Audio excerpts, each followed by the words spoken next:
अस्सलाम वालेकुम and welcome back to the channel. भाई कैसे हैं आप लोग? खैरियत से हैं? ठीक ठाक है। ये जो मुस्तफ़ा आप लोगों ने देखा ना, ये एक साल पहले वाला मुस्तफ़ा था और अब वाले मुस्तफ़ा में और पहले वाले मुस्तफ़ा में ये फ़र्क कैसे आया, ये वीडियो इसी के ऊपर है। सबसे पहले तो आप लोगों को बता दूं कि आज का व्लॉग बन रहा है आप लोगों की फरमाइश के ऊपर, क्योंकि बहुत सारे लोग मुझसे पूछते थे कि मुस्तफ़ा भाई आप इतने हेल्दी थे, इतने मोटे थे।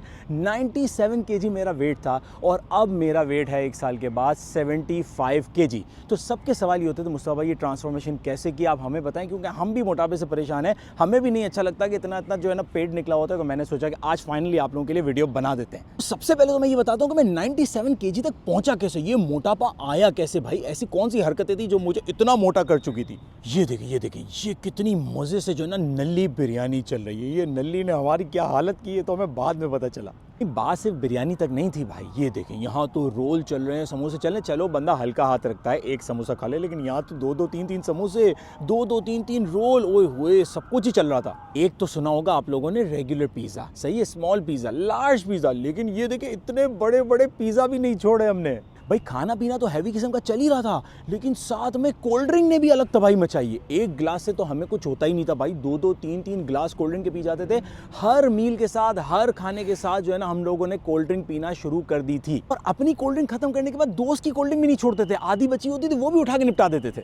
भाई ये बताएं आपको पता कैसे चला कि आप मोटे हो गए और आपने पतला होना है? असल सवाल ये भाई ने पूछा है। भाई सुस्ती होना स्टार्ट हो गई थी, खाना खाते थे बेड पे लेट जाते थे, उठा नहीं जाता था, ये पेट निकल आया था, एम्बैरेसमेंट होना फील हो गई थी। जो लोग मोटे होंगे ना वो इस चीज़ को अंडरस्टैंड कर सकते होंगे कि मैं 10 लोगों के सामने टी शर्ट पहन के खड़ा होता था, शर्मिंदगी होती थी कि टी शर्ट यहाँ से टाइट हो रही है, पेट निकलता हुआ नजर आ रहा है। ये साइड में ये देखें, ये कितने लोगों के ये लव हैंडल्स बने हुए, ज़रा बताइएगा। ये साइड में बोटियाँ निकल रही हैं, इधर से बोटियाँ लटक रही हैं, ये गर्दन मोटी हो गई है। यार ये सारी चीज़ों ने एम्बैरेस करना स्टार्ट कर दिया था, सुस्ती अलग हो गई थी। फिर एक हमारे भाई हैं वो मेरे पीछे पड़े, उन्होंने बोला कि मुस्तफ़ा भाई आप अपनी ये लैब टेस्ट रिपोर्ट निकलवाएं, आपको जो है ना पता चलेगा कि आपने कितनी तबाही मचाई हुई है। फिर एक दिन आपका भाई लैब चला ही गया। सही है, वैसे तो मैं सुस्ती करता था, मैं बोला यार लैब जाएंगे कुछ का कुछ निकल आएगा, टेंशन हो जाएगी, लेकिन एक दिन मैं चला ही गया। मैं बहुत सीरियस हो गया था कि यार अब कुछ ना कुछ करना है और अब अपने जिस्म को अपना ही समझना है, ठीक है ना। तो मैं गया भाई, यहाँ से हमने ब्लड निकलवाया, सही है, HbA1c कराया, जो कि आपको लास्ट 3 मंथ्स का स्टार्ट बताता है कि आपका डायबिटिक से रिलेटेड, ठीक है जी।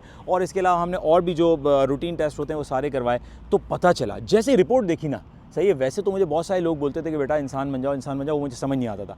जैसे ही रिपोर्ट देखी तो इट वाज 6.1, सही है, विच इज़ प्री डायबिटिक। अगर आपको 6.5 आ जाए तो इसका मतलब आपको शुगर हो गई है, आप डायबिटिक हो गए, सही है। मुझे 6.1 आया, वो मेरे लिए अलार्मिंग था, उसने बम धमाका कर दिया आपके भाई के अंदर। मैंने बोला कि नहीं भाई मुस्तफ़ा, यही मेरा बस जो है ना समझ लो कि रेड सिग्नल है। उस दिन के बाद से मैंने अपने आप को कंट्रोल किया, और कंट्रोल कैसे किया वो सुने। जब आपके भाई ने माइंड बना लिया ना कि अब मैं अपने आप को कंट्रोल करूँगा, फिर कोई आवाज़ें आती थी, मुस्तफा नई बिरयानी खुली है चलें। और ऐसी आवाज़ें आपको आती रहेंगी, लेकिन आपने अपने आप के साथ फाइट करना है, ज़मीर को कंट्रोल करना है, जैसे मैंने किया। वैसे एक बात बताएं, आपने अभी तक अपना वेट लूज़ करना स्टार्ट क्यों नहीं किया? मैं कल से इंशाल्लाह जिम जाऊंगा। ये पिछले 1 साल से यही टोपियां दिए जा रहे हैं कि मैं कल से। देखें भाई, जिसने अपना काम कल पे छोड़ दिया ना वो काम कभी नहीं आ सकता। Tomorrow never comes. मुझसे इतनी लंबी क्यों कर रहे हो, ये बताओ, वेट कैसे कम किया? अरे भाई पहले पूरा माहौल बनाना पड़ता है, लोगों को पूरा बैकग्राउंड पता नहीं होगा तो वो मोटिवेट कैसे होंगे। अब जो है ना आप पेंसिल पेपर उठा लें, सही है, और जो डाइट मैंने फॉलो की वो मैं आप लोगों को बताता हूँ कि भाई मैंने ऐसा क्या खाना शुरू कर दिया, सही है। मैं नाश्ते में खाने लगा 1 अदद एप्पल और 1 दूध का गिलास, सही है। पराठे शराठे सब कुछ साइड में रख दिए। जब दोपहर के खाने की बारी आती थी तो दोपहर में मैं जहाँ 2-3 प्लेटें चावल की खा लिया करता था, अब मैं 1 प्याली जितने चावल पे आ गया, और जो भी ग्रेवी बनती थी, जो भी करी वगैरह बनती थी, वो मैं उसके साथ डाल के घर का बना हुआ खाना खा लिया करता था, ठीक है जी। शाम होती थी तो जाहिर सी बात है इतना सारा खाने वाला बंदा, भूख तो लगेगी ना। तो शाम में मैंने क्या किया, अच्छा मैंने कोल्ड ड्रिंक अपनी ज़िंदगी से बिल्कुल माइनस कर दी। डीप फ्राइड चीज़ें, जो तेल में तली हुई चीज़ें होती हैं, वो मैंने कंप्लीटली माइनस कर दी। बीफ खाना मैंने कंप्लीटली छोड़ दिया, जो कि सही नहीं है। आपको विटामिन बी की ज़रूरत पड़ती है, B12 होता है आई थिंक ना, वो आप चेक कर लीजिएगा, मैं इतना टेक्निकल नहीं हूँ इस मामले में। बाद में मैंने जो है वो न्यूट्रिशनिस्ट को विजिट किया था, लेकिन स्टार्ट में जो मैंने किया वो मैं आपको बता रहा हूँ। तो बीफ बिल्कुल नहीं छोड़ना चाहिए, उसको आपको थोड़ा बहुत खाते रहना चाहिए, वरना खैर वीकनेस की तरफ भी आप जा सकते हैं। तो ये मैं आपको वो बता रहा हूँ जो मैंने किया, ठीक है। तो डीप फ्राइड चीज़ें मैंने छोड़ दी हैं। शाम में मुझे भूख लगती थी, मैं थोड़े बहुत फ्रूट खा लिया करता था। रात में मैंने क्या किया, जो अक्सर मैं व्लॉग के अंदर दिखाता हूँ कि भाई डाइटिंग वाली चिकन, जिसका मैंने नाम रखा हुआ है, वो ग्रिल्ड चिकन होती है, उसको मैं खीरे के साथ और जो है ना इस तरह का एक सैलड वो बना के, वो भी फ्राइड नहीं होती, ग्रिल्ड चिकन होती है, ठीक है। तो शाम में मैं वो खा लेता हूँ, और रात में अगेन मुझे अगर भूख लग जाती है तो मैं कोई थोड़ा बहुत फ्रूट वगैरह खा के अपना गुजारा कर लेता हूँ। और सिर्फ खाने पीने से वेट कम नहीं होगा भाई, असल काम जो आपने करना है ना वो 5-6 हज़ार रोज़ाना कदम आपने चलने हैं। आप किसी पार्क में अपने घर के पास किसी अच्छे पार्क को जो है ना लोकेट कर लें, सही है, और रोज़ाना वहाँ पे जो है ना रनिंग करना स्टार्ट कर दें, क्योंकि जितनी आपकी स्वेटिंग होगी ना उतना आप जो है ना वेट लूज़ करेंगे, उतने आप स्मार्ट होंगे।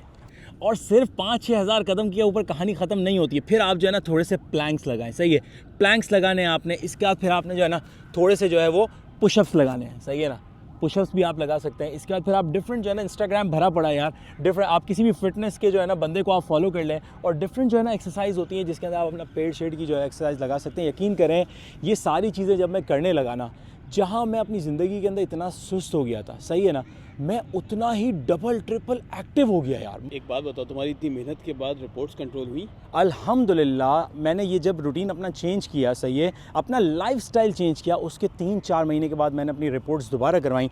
जो 6.1 पे चला गया था HbA1c, वो अल्हम्दुलिल्लाह 5.5 पे आ गया। कोलेस्ट्रॉल भी नीचे आ गया। तो इसका जो है ना ओवरऑल बहुत सारी चीज़ों पे इम्पैक्ट पड़ा। मैं एक्टिव भी हो गया, रिपोर्ट्स भी सारी बेहतर हो गई, और यही चीज़ें मैं जो है ना इसके बाद से सबको बोलने लगा कि भाई तो दावत फिटनेस का तो ख्याल दावत रखो। बनती है। ये देखिए अभी भी जो है ना इसको दावत चाहिए। भाई हमारा रूटीन जितना भी डिफिकल्ट हो, सही है, दिन से रात हम अपने जो है ना व्लॉग्स करते रहें, लेकिन रात होती है या शाम होती है ना, तो मैं टाइम निकाल के अपनी फिटनेस को ज़रूर टाइम देता हूँ। जब तक मैं एक्सरसाइज ना करूँ ना, मैं घर नहीं जाता, यकीन करें, क्योंकि अगर आपने फिट रहना है तो आपने जो है ना कोई कॉम्प्रोमाइज़ नहीं करना अपने ऊपर।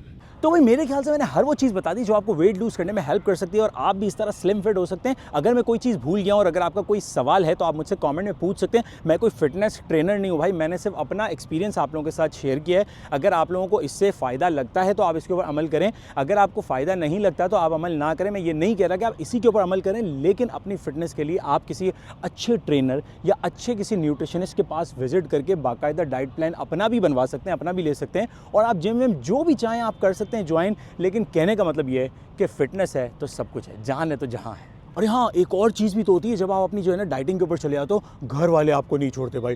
अब्बू आपको बोलते हैं अरे ये किन चक्करों में पड़ गया है तू, अम्मी बोलती हैं नहीं मैंने बनाया है तो बेटा तेरे को ज़रूर खाना पड़ेगा, ये तो तू 2 प्लेटें खाएगा। बेगम बोलती हैं कि अच्छा मैंने इतने प्यार से बनाया है, आप खाना नहीं खाएंगे, ये तो कैसी बात होगी, अजीब व गरीब किस्म की बात हो गई। दोस्त बोलते हैं यार तू हमारे साथ खाना नहीं खाता, उधर जाके तू खाना खा लेता है। ये सारे ताने आपको बर्दाश्त करने पड़ेंगे अगर आपको वेट लूज़ करना है। अगर आपको भी वो डाइट प्लान चाहिए जो मैंने न्यूट्रिशनिस्ट से बनवाया था, तो मैं आप लोगों को व्हाट्सएप चैनल के ऊपर शेयर कर लूंगा।